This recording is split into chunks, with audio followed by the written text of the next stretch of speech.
When I watched the trailer for Vivarium, I was astounded at what an original concept it had, but saw that it looked somewhat quirky.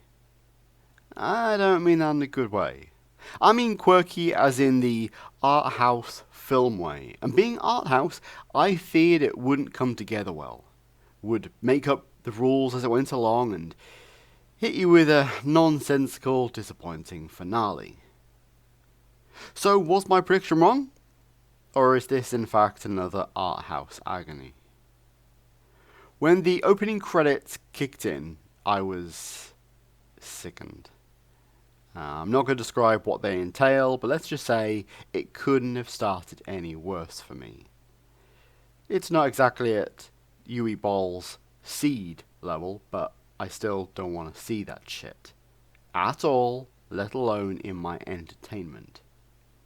Then the film kicks off. Jesse Eisenberg and Imogen Poots, a decent enough pairing, and they did a solid enough job at this couple in despair. It tells the story of said couple house hunting. They're taken to the suburbs by the estate agent and shown around. The realtor is creepy. The endless, identical houses look like something out of the Twilight Zone, and the clouds above simply look unnatural. Upon realizing the agent had buggered off, they decide to do the same, only to find themselves lost. It doesn't matter which route they take in this maze of empty properties, they kept finding their way back to the one which they had originally been shown around. So again, I liked the concept, and there's a lot more to it which I won't touch upon, as it will touch upon the realm of spoilers.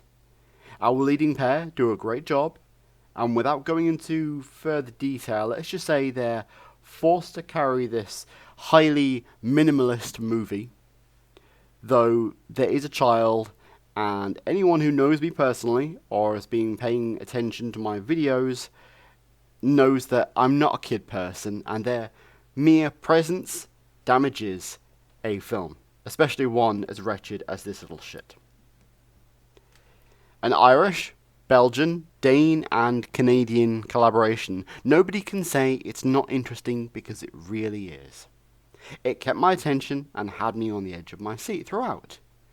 But this wasn't just excitement in seeing where it was all going.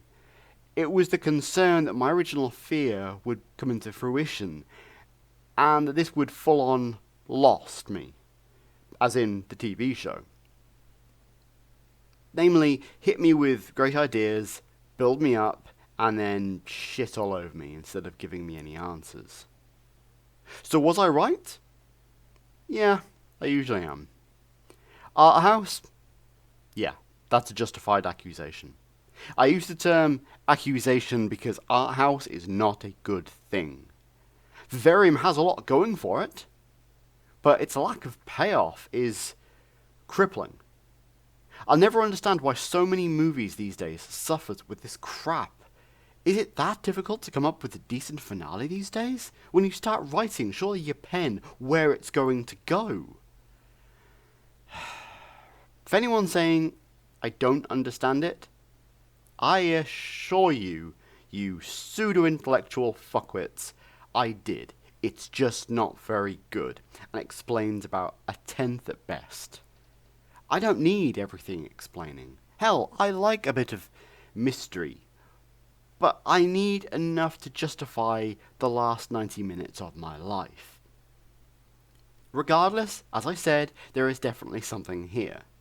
Had a more competent writer come along and torn the last couple of pages out, only to write something better, this could have been one of the best films of 2019. In its present state, not so much. I award Vivarium a baffling 5 out of 10. So, rant time. Yes, I've actually heard that if you didn't like it, you didn't understand it shit. Quite a lot over the last few years because of various films, and honestly, it seems to have started with 2010's Inception, which was a stupid person's idea of an intelligent movie. You don't like it, so you didn't get it. Get over yourself, you pompous little twit. Inception was by far one of the most over-convoluted and overrated films of this generation, like pretty much everything Christopher Nolan makes. Do not confuse convolution with intelligence. It was pretentious more than anything else. Just like this, it's not smart. How is this a smart film? If it was so smart, it would have delivered us with something better at the end. It was like a Twilight Zone or Outer Limits episode written by a third grader on Ritalin. So what did you think of Vivarium? Do you think it was an intelligent movie? What would you have done if you found yourself in that position? Tell me in the comments below. Like this video, and if you haven't already, please subscribe. Later, folks.